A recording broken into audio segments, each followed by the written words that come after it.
ನಮ್ಮ ಸರ್ಕಾರ ಬಂದ ಕೂಡಲೇ ಮೈಸೂರು ಯೂನಿವರ್ಸಿಟಿಗೆ ಇರ್ತಕ್ಕಂಥ ಇತಿಹಾಸ, ಕ್ವಾಲಿಟಿ ಮತ್ತು ಅಲ್ಲಿ ಇರೋ ತಗೊಂಡಂಥ ವಿದ್ಯಾರ್ಥಿಗಳ ಸರ್ಟಿಫಿಕೇಷನ್ಗೆ ದೇಶಾದ್ಯಂತ ಅಥವಾ ಅಂತಾರಾಷ್ಟ್ರ ಮಟ್ಟದಲ್ಲೂ ಸಹ ಅದಕ್ಕೆ ಭಾಳ ವ್ಯಾಲ್ಯೂ ಇದೆ. ಅದನ್ನು ಬೈಫರ್ಕೇಟ್ ಮಾಡಿ ಯೂನಿವರ್ಸಿಟಿ ಗಂಭೀರತೆ ಕಡಿಮೆ ಆಗಿದೆ ಅಂತೇಳಿ ಸಾಕಷ್ಟು ಚರ್ಚೆ ಆಗಿದೆ. ಎರಡೂ ಸದನದಲ್ಲಿ ಮೇಲ್ಮನೆ ಮತ್ತು ಕೆಳಮನೆಯಲ್ಲಿ ಚರ್ಚೆ ಆಗಿ ಇದನ್ನು ಕೆಲವರು ವಾಪಸ್ಸು ಮೈಸೂರು ಯೂನಿವರ್ಸಿಟಿಗೆ ಕೊಡಬೇಕು ಅಂತ ಬಹುತೇಕ ಜಾಸ್ತಿ ಜನದ ಅಭಿಪ್ರಾಯ ಅದೇ ಇತ್ತು. ಹಾಗಾಗಿ ನಾವು ಈಗಾಗಲೇ ಬೈಫರ್ಕೇಟ್ ಆಗಿರೋದ್ರಿಂದ ಆ ಥರ ಏಕಾಏಕಿ ತೀರ್ಮಾನ ತಗೊಳ್ಳೋದು ಬೇಡ ಅಂತೇಳಿ ಮಾನ್ಯ ಮುಖ್ಯಮಂತ್ರಿಗಳು ಒಂದು ಸಬ್ ಕಮಿಟಿನ ಮಾಡಿದ್ದಾರೆ. ಉಪಮುಖ್ಯಮಂತ್ರಿಯವರ ಅಧ್ಯಕ್ಷತೆಯಲ್ಲಿ ಹೈಯರ್ ಎಜುಕೇಷನ್ ಮಿನಿಸ್ಟ್ರು ಅವರೆಲ್ಲರೂ ಅದಕ್ಕೆ ಸಂಬಂಧಪಟ್ಟಂಥ ಇಲಾಖೆ ಅಧಿಕಾರಿಗಳು ಎಲ್ಲರೂ ಅವರು ಇನ್ನೂ ವರದಿಯನ್ನು ಕ್ಯಾಬಿನೆಟ್ಗೆ ತಂದಿಲ್ಲ. ಕ್ಯಾಬಿನೆಟ್ಗೆ ಬಂದಾಗ ಅವರು ಏನು ಅವರು ತೀರ್ಮಾನವನ್ನು ಅವರ ಅಭಿಪ್ರಾಯವನ್ನು ಮಂಡಿಸ್ತಾರೆ, ಅದು ಫುಲ್ ಕ್ಯಾಬಿನೆಟಲ್ಲಿ ಚರ್ಚೆ ಆಗುತ್ತೆ. ಅದಾದ ನಂತರ ಅದು ತೀರ್ಮಾನ ಆಗೋದು. ಈಗ ಸದ್ಯಕ್ಕೆ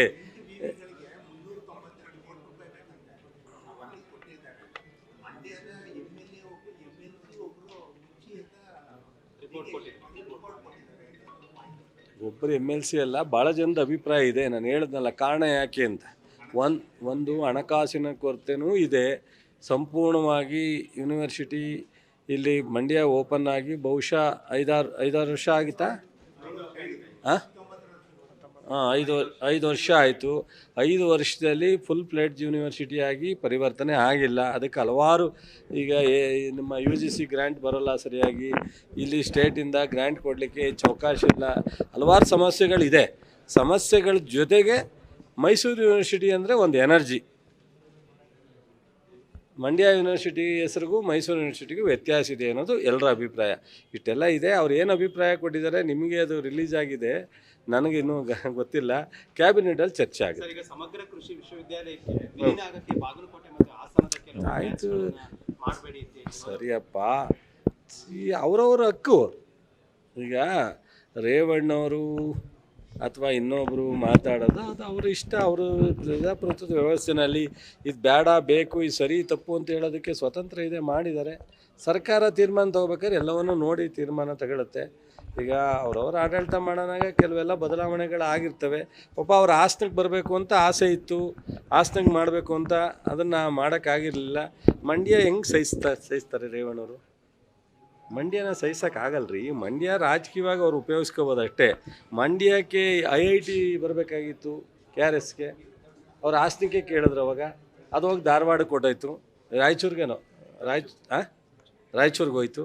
ಆವಾಗ SM ಕೃಷ್ಣ ಅವರು ಇದ್ದಾಗ ನಾನು MP ಇದ್ದೆ. ನಾನು KRSಲ್ಲಿ IIT ಮಾಡೋದು ಭಾಳ ಸೂಕ್ತ, ಎಲಿಜಿಬಲ್ ಪ್ಲೇಸ್ ಇದೆ ಅಂತೇಳಿ ಎಲ್ಲರ ಅಭಿಪ್ರಾಯ ಇತ್ತು ಟೆಕ್ನಿಕಲ್ ಟೀಮ್ನವರು. ನಾನು ಸಹ ಲೆಟ್ರ್ ಕೊಟ್ಟು ಪ್ರಯತ್ನ ಮಾಡಿದೆ. ಆವಾಗ ಜನತಾದಳದವರು, ನಾನು ಜನತಾದಳದಲ್ಲಿದ್ದೆ, ಸ್ಟ್ರಾಂಗಾಗಿ ಹಾಸನನೇ ಬೇಕು ಅಂತ ಕೇಳಿದ್ರು. ಆವಾಗ ಹಾಸನ ಮಂಡ್ಯ ಇಬ್ಬರು ಕಿತ್ತಾಟದಲ್ಲಿ ಆಗಲಿಲ್ಲ. ನನಗೆ ರಾಯಚೂರಿಗೆ ಹೋಯ್ತು. ನೆಕ್ಸ್ಟು BJP ಗೌರ್ಮೆಂಟ್ ಬಂದಾಗ ಬಹುಶಃ ಹಾಸನದ ರಾಜಕಾರಣ, ಅದು ಜನತಾದಳದ ರಾಜಕಾರಣ, ಇವರು ರೇವಣ್ಣ ಸಾಹೇಬರು ಹೆಂಗ್ರಿ ಒಪ್ತಾರೆ ಮಂಡ್ಯನ? ಪಾಪ ಮಂಡ್ಯದವ್ರು ಓಟ್ ಬೇಕಟ್ಟೆ ವಿನ ಅವ್ರಿಗೆ ಮಂಡ್ಯಕ್ಕೇನು ಅವ್ರು ಮಾಡಲಿಕ್ಕೆ ಇಷ್ಟ. ನೋಡಿ, ಅದೇ ಕಣ್ಣು ಎಣ್ಣೆದಪ್ಪ, ಓಟ್ಗೆ ಕಣ್ಣು ಹೇಳಲೇಬೇಕಲ್ಲ. ಅಯ್ಯೋ ನಾನು ನಿಮ್ಮ ಪರ ಇದ್ದೀನಿ ಅಂತ ಹೇಳಿದ್ರೆ ಓಟ್ ಹೆಂಗೆ ಹಾಕ್ತಾರೋ? ಈಗ ಅನೇಕರು ಅಭಿಪ್ರಾಯನ ವ್ಯಕ್ತಪಡಿಸಿದ್ರು ಬೈಫರ್ಕೇಟ್ ಮಾಡೋದು ಬೇಡ. ಅವ್ರು ಯಾರೂ ಮಂಡ್ಯಕ್ಕೆ ವಿರೋಧ ವ್ಯಕ್ತಪಡಿಸಲಿಲ್ಲ. ಆದರೆ ಇವತ್ತಿನ ಇಂಟಿಗ್ರೇಟೆಡ್ ನಾವು ಸಮಗ್ರ ಕೃಷಿಗೋಸ್ಕರ ಇಂಟಿಗ್ರೇಟೆಡ್ ಯೂನಿವರ್ಸಿಟಿ ಆಗಬೇಕು, ಆವಾಗ ನೀವು ಮಂಡ್ಯನೂ ಮಾಡಿ ಅಂತ ಹೇಳಿದ್ರೆ ವಿನ ಮಂಡ್ಯ ಬೇಡ ಅಂದಿಲ್ಲ ಭಾಳಷ್ಟು ಜನ. ಇವರು ಮಂಡ್ಯ ಬೇಡ ಅಂತಾರಷ್ಟೇ, ಗೊತ್ತಾಯ್ತು? ಮಂಡ್ಯ ಬೇಡ ಅನ್ನಲಿಲ್ಲ. GKVKನೂ ಇಂಟಿಗ್ರೇಟೆಡ್ ಯೂನಿವರ್ಸಿಟಿ ಮಾಡಿದ್ರು. ಅದಕ್ಕೋಸ್ಕರ ಇನ್ನು 2 ದಿವಸದೊಳಗಡೆ ಒಂದು ಕಮಿಟಿ ಮಾಡ್ತಾಯಿದ್ದೀವಿ. ಮುಖ್ಯಮಂತ್ರಿಯವರು ಒಂದು ಆದೇಶದಂತೆ ನಮ್ಮ ಚೀಫ್ ಸೆಕ್ರೆಟರಿಯವರು ನನಗೆ ಪತ್ರ ಬಂದಿದೆ. ಎಲ್ಲ ಯೂನಿವರ್ಸಿಟಿನೂ ಯಾವ್ಯಾವುದಕ್ಕೆ ಇಂಟಿಗ್ರೇಟೆಡ್ ಮಾಡಬೇಕು ಅನ್ನೋದ್ರ ಬಗ್ಗೆ ಒಂದು ಕಮಿಟಿ ಮಾಡಲಿಕ್ಕೆ ತೀರ್ಮಾನ ಆಗಿದೆ ಕ್ಯಾಬಿನೆಟಲ್ಲಿ. ಅದನ್ನು ಮಾಡ್ತೀವಿ, ಅದು ಸಪ್ರೇಟು. ಇದು ಮಂಡ್ಯ ಯೂನಿವರ್ಸಿಟಿಗೆ ರೇವಣ್ಣವ್ರಿಗೆ ತುಂಬ ಥ್ಯಾಂಕ್ಸ್ ಹೇಳಿ.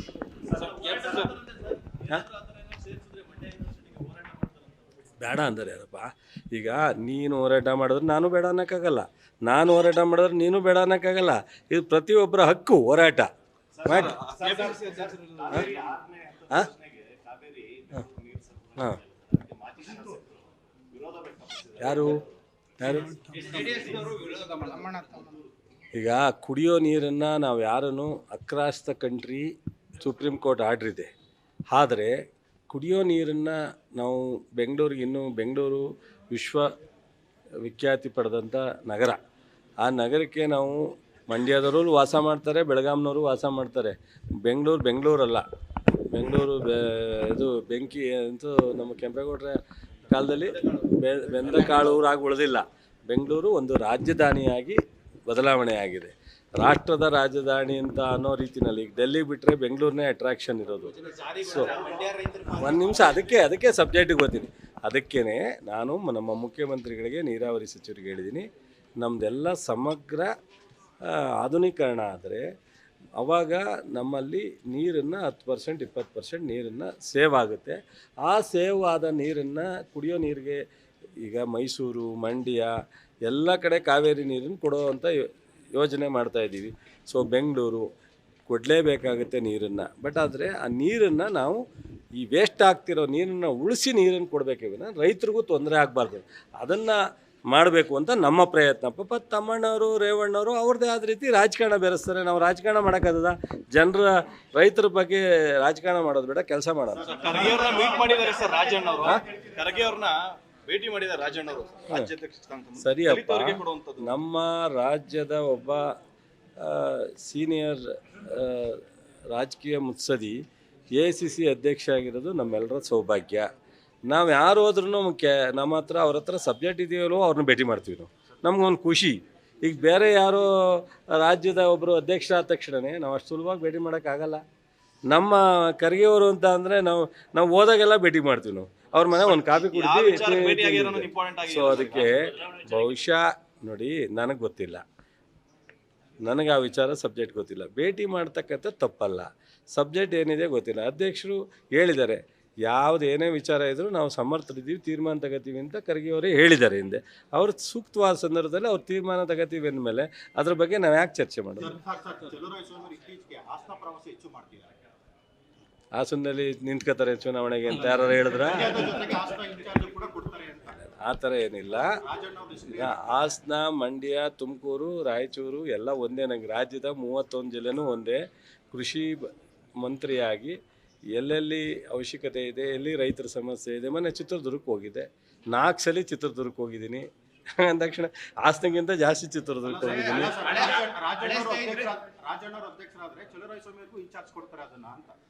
ರಾಜಣ್ಣವ್ರ ಅಧ್ಯಕ್ಷರು ಕೇಳೇ ಇಲ್ಲ. ಯಾರು ಹೇಳಿದ್ರು ನಿಮಗೆ? ನಾವು ಯಾರಿಗೂ ಇಟ್ಕೊಡೋಕ್ಕಿಲ್ಲ, ನಮ್ಮ ಕೆಲಸ ನಾವು ಮಾಡೋದು ಅಷ್ಟೇ. ಪಾಪ ಮಂಡ್ಯದ ಬಗ್ಗೆ ಅವ್ರಿಗೆ ಭಾಳ ಒಳಗಡೆ ದ್ವೇಷ ಇದೆಯೋ ಅಥವಾ ಇಲ್ಲ, ಓಟ್ ಹಾಕ್ಸ್ಕೊಳಕ್ಕೆ ಒಬ್ಬರು ಬ್ರದರ್ ಹಿಂಗೆ ಮಾತಾಡ್ತಾರೆ, ಒಬ್ಬ ಬ್ರದರ್ ಹಂಗೆ ಮಾತಾಡ್ತಾರೆ. ಪಾಪ ನಮ್ಮ ಜಿಲ್ಲೆ ಜನಕ್ಕೆ ಇನ್ನೂ ಮುಗ್ದ್ರು ಅರ್ಥ ಆಗಿಲ್ಲ. ಅರ್ಥ ಆಗಂಟ ನಾನು ಕಾಯ್ತಾ ಇದ್ದೀನಿ. ನೋಡ್ರಿ ದೇವೇಗೌಡರು ಈ ರಾಜ್ಯದ ಮುಖ್ಯಮಂತ್ರಿ ಆಗಿದ್ದರು, ಈ ದೇಶದ ಪ್ರಧಾನಿ ಆಗಿದ್ದರು. ಕುಮಾರಸ್ವಾಮಿಯವರು ಈ ರಾಜ್ಯದ 2 ಬಾರಿ ಮುಖ್ಯಮಂತ್ರಿ ಆಗಿದ್ದಾರೆ. ನೋಡಿ, ನಾನಿದ್ದಾಗ ಮಾಡಿದ್ನ ನಾನು ಮಾಡಿದೆ ಅಂತ ಹೇಳಿದ್ರೆ ನಾನು ಅದು ಅಪರಾಧ ಅಂತ ಹೇಳಲ್ಲ. ನಾನು ಇಲ್ಲದೇ ಇದ್ದಾಗ ಯಾವುದಾದ್ರು ಮಾಡಿದ್ರೆ, ನಾನು ಅವ್ರ ಜೊತೇಲಿ ಇಲ್ಲದೇ ಇದ್ದಾಗ ಯಾವುದಾದ್ರು ಒಂದು ಅವ್ರ ಅಧಿಕಾರ. ಈಗ ಹಿಂದೆ ದೇವೇಗೌಡರು ಪ್ರೈಮ್ ಮಿನಿಸ್ಟರ್ ಆದಾಗ ನಾನು ಒಬ್ಬ ಜಿಲ್ಲಾ ಪಂಚಾಯತಿ ಮೆಂಬರು, ಚೀಫ್ ಮಿನಿಸ್ಟರ್ ಆದಾಗ ಒಬ್ಬ ಜಿಲ್ಲಾ ಪಂಚಾಯತಿ ಮೆಂಬರು. ಅವತ್ತೇನಾದ್ರೂ ಶಾಶ್ವತವಾಗಿ ಮಹಾರಾಜರು ಮಾಡೋಕ್ಕಾಗದೇ ಇರೋದನ್ನು, ಹಿಂದೆ ಬ್ರಿಟಿಷ್ನವ್ರು ಮಾಡೋಕ್ಕಾಗದೇ ಇರೋದನ್ನ ಈ ಜಿಲ್ಲೆಗೆ ಕೊಟ್ಟಿದ್ರೆ ನಾನು ನಿಜವಾಗ್ಲೂ ಸಾಷ್ಟಾಂಗ ನಮಸ್ಕಾರ. ಗೊತ್ತಾಯ್ತು, ಅವ್ರು ಆಗಿಲ್ವಲ್ಲ, ಅದಕ್ಕೆ ಹಂಗೆ ಅಂತಾರೆ ಕಣೋ.